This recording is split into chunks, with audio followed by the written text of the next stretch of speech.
What's up guys, welcome to TechTVHD and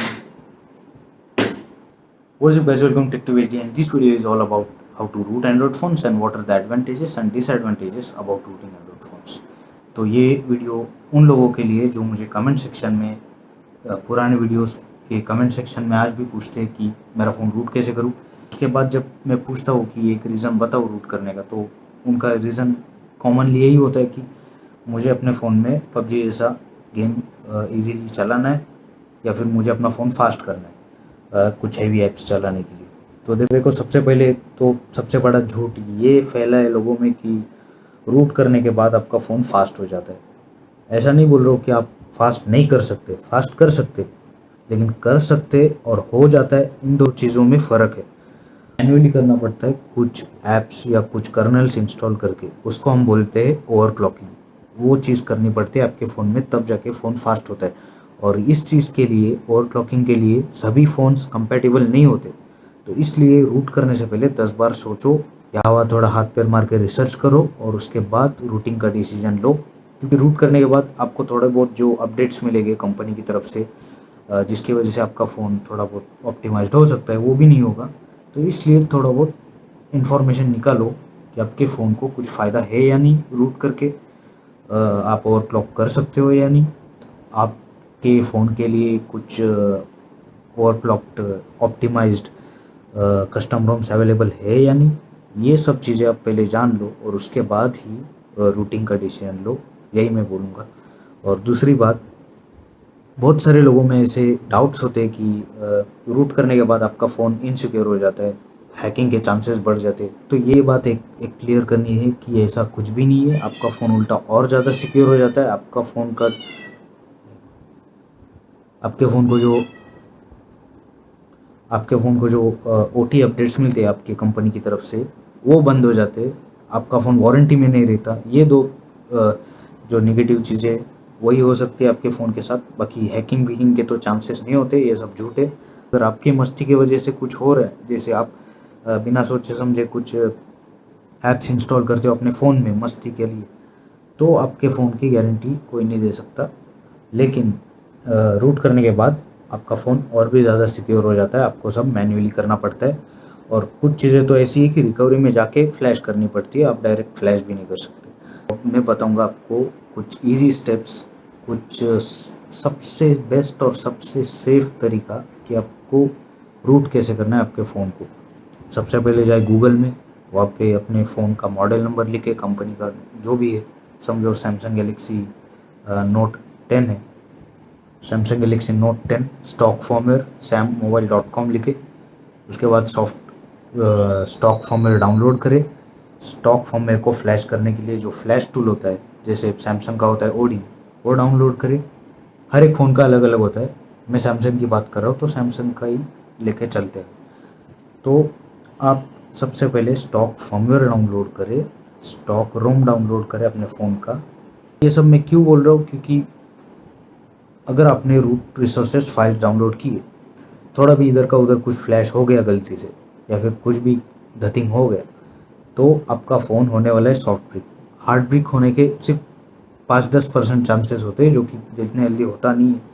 लेकिन soft brick हो गए तो उसके बाद एक ही तरीका बचता है उसको ठीक करने का कि आपको स्टॉक फर्मवेयर फ्लैश करना पड़ेगा। फिर आप सोचते बैठोगे, अरे यार मैंने तो अपने फ़ोन का बिल्ड नंबर नहीं, अपने फ़ोन का मॉडल नंबर चेक नहीं किया सिस्टम सेटिंग्स में आके अबाउट फ़ोन में। तो इसलिए सबसे पहले वो करना है, अबाउट फ़ोन में आके जो भी मॉडल नंबर है उसके हिसाब से आपको स्टॉक फर्मवेयर डाउनलोड करना है अपने फ़ोन का। डाउनलोड होने के बाद ये प्रोसीजर जानना है कि उसको मोबाइल को फ्लैश कैसे करे वो स्टॉक फर्मवेयर, या फिर बिना स्टॉक फर्मवेयर के रूट करना किसी भी फ़ोन को, मतलब बिना चेन के साइकिल चलाना उसकी तरह। सबसे पहले स्टॉक फर्मवेयर डाउनलोड करके रखें अपने फ़ोन का और उसके बाद ही रूट के बारे में सोचें। और रूट करते वक्त सबसे पहले ये देखिए, आर्टिकल में लिखा होता है कि ये रूट फाइल्स किसके लिए है, कौन से वर्जन के लिए। तो हो सकता है कि आपका फ़ोन रन कर रहा हो एंड्रॉयड 9 पे और वो जो रूट रिसोर्सेज फाइल्स है वो हो एंड्रॉयड 10 के लिए या फिर उसके डाउनग्रेडेड वर्जन के लिए। तो वो चेक करें कि ये रूट रिसोर्सेज फाइल्स किस वर्जन के लिए आपके फ़ोन के, और तो ही डाउनलोड करें और फ्लैश करें, या फिर मत करें। आप थोड़ा और रिसर्च करके पर्टिकुलर फाइल्स ढूंढ के ही फ्लैश करो, या फिर ब्रिक होने के चांसेस है। और whenever you are about to root your phone, just make sure that your phone is at least charge about 70 to 75%। बस if your battery dies during the rooting process, आपका phone brick होने के chances और बढ़ जाते हैं और फिर आपको फ़ोन वापस चार्ज करना पड़ता है। तो ये सब करने से अच्छा है कि आपका फ़ोन फुल चार्ज रखें रूट करने से पहले। और अब अपन बात करते हैं रूट करने के बाद मोबाइल को फास्ट कैसे करते हैं। अपने आप तो होता नहीं, फास्ट करना पड़ता है और उस प्रोसीजर को बोलते हैं अपन ओवरक्लॉक। देखो अब मान लेते हैं कि मेरे पास OnePlus 3 है, बहुत ही पुराना डिवाइस और मैं उसको रूट कर चुका हूँ, लेकिन फिर भी उसमें पबजी चॉपी चल रहा है या फिर कुछ हेवी ऐप्स है जो चॉपी चल रहे, जो लैग हो रहे बीच बीच में, जो अपने आप क्रैश हो रहे। तो वो चीज़ सॉल्व करने के लिए मुझे करना है अपना फ़ोन थोड़ा फास्ट। अब OnePlus 3 बाय डिफ़ॉल्ट ओवरक्लॉक्ड है 2.2 गीगाहर्ट्ज़ पे और मुझे थोड़ा फास्ट करना है। तो मैं क्या करूँगा, सबसे पहले मेरे को करना होगा कि मेरे को एक कर्नल ढूंढना होगा अपने फ़ोन के लिए जो ओवरक्लॉक करने के लिए सूटेबल हो। वो कर्नल मैं फ्लैश करूँगा अपने OnePlus 3 में और फ्लैश करने के बाद उसमें एक ऐप भरूँगा जो बेसिकली ओवरक्लॉक करने के लिए होता है। और वो ऐप में अब मैन्युअली आप सेट कर सकते हो आपकी सीपीयू की फ्रीक्वेंसी कि आपको कितना फास्ट करना है, कितना स्लो करना है या फिर कितने कोर्स रन करने हैं एट अ टाइम। तो उस प्रोसेस को बोलते हैं ओवरक्लॉक और उस तरह आप फ़ोन को फास्ट कर सकते हैं रूट करने के बाद ही। और इसलिए कुछ डेवलपर्स लोग ऐसा बोलते हैं कि रूटिंग से फ़ोन फास्ट होता है। तो आप ये चीज़ को थोड़ा गलत वे में लेते हो कि रूट करने के बाद अपने आप फास्ट हो जाता है।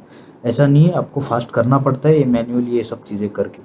इस चीज़ का एक डिसएडवांटेज भी है, अगर फ़ोन पहले से ही 2.2 गीगाहर्ट्ज़ पे ओवरक्लॉक थे तो आप ज़्यादा से ज़्यादा उसको 2.4 थोड़ा बहुत आप उसको लिमिटेशंस तक खींच सकते हो। लिमिट के बाहर अगर खींचा तो आपका फ़ोन गर्म होते रहेगा, आपका फ़ोन रिस्टार्ट होते रहेगा बार बार। कभी कभी ये गर्म होने की चीज़ की वजह से आपके बैटरी पर भी इफ़ेक्ट होता है। बैटरी पर तो वैसे भी इफ़ेक्ट होता है क्योंकि बैटरी ज़्यादा खाने चालू हो जाती है सीपीयू फ्रिक्वेंसी बढ़ने की वजह से। ये होता है ओवरक्लॉक करना फ़ोन को, ये होता है स्पीड बढ़ाना फ़ोन की रूट करने के बाद। दूसरा तरीका थोड़ा इजी है और ये है कि आप उसमें कस्टम रोम कोई फ्लैश करें आपके फ़ोन में जो पहले से ही ऑप्टिमाइज्ड आता हो, जो पहले से ही ओवरक्लॉक्ड आता हो और फास्ट हो। The first method to make your phone fast was overclocking your phone, and the second method was flashing any custom ROM that is optimized already to make your phone fast enough. और ये दो तरीके हो गए phone को fast करने के। तो ज़माना गया जब फ़ोन में या फिर कंप्यूटर्स में आता था एक सॉफ्टवेयर जिसका नाम था वन क्लिक रूट या फिर किंगो रूट या फिर मोबोजिनी। बहुत सारे ऐसे ऐप्स या फिर सॉफ्टवेयर्स होते थे जो आप एक बार क्लिक करोगे फिर आपका फ़ोन अपने आप बूट लोडर में चला जाता था, अनलॉक होता था। तो ये सब चीज़ें अपने आप होती थी, लेकिन ये सब चीज़ें अब भी नहीं होती क्योंकि आपको अब भी ऐसा हो गया कि पर्टिकुलर कंपनी के फ़ोन के लिए, पर्टिकुलर मॉडल के लिए पर्टिकुलर फाइल्स बनाई गई है जो आपको फ्लैश करनी पड़ती है manually in order to root your phone, in order to give root access to your phone and unlock the boot loader। तो मैं बोलूँगा सैमसंग के डिवाइसेस सबसे इजी लगते हैं मुझे रूट करने के लिए या फिर कस्टम रोम्स इंस्टॉल करने के लिए। क्यों? क्योंकि उनके सब जो फॉर्मवेयर्स है, स्टॉक फॉर्मवेयर्स, वो ऑलरेडी अवेलेबल है उनके ऑफिशियल साइट्स पे। तो कुछ भी गलत हो जाता है, आप जाते हो सीधा स्टॉक फॉर्मवेयर फ्लैश करते हो, फ़ोन वापस जैसा नया था वैसा हो जाता है। तो वापस आप तैयार होते हो नया कुछ धतिंग करने के लिए। तो इसलिए मैं बोलता हूँ कि सैमसंग फ़ोन्स थोड़े ईजी है क्योंकि उनके फाइल्स मिल जाते हैं easy. So this was pretty much it guys, hope you like this video. अगर आपको कुछ समझ में नहीं आया फिर भी तो मुझे कमेंट सेक्शन में पूछो, मैं ट्राई करूँगा आपको समझाने की। और आप चाहते हो कि अगला वीडियो में किसी चीज़ के बारे में बनाऊँ तो let me know in the comment section. Thanks for watching and I will see you guys in next one.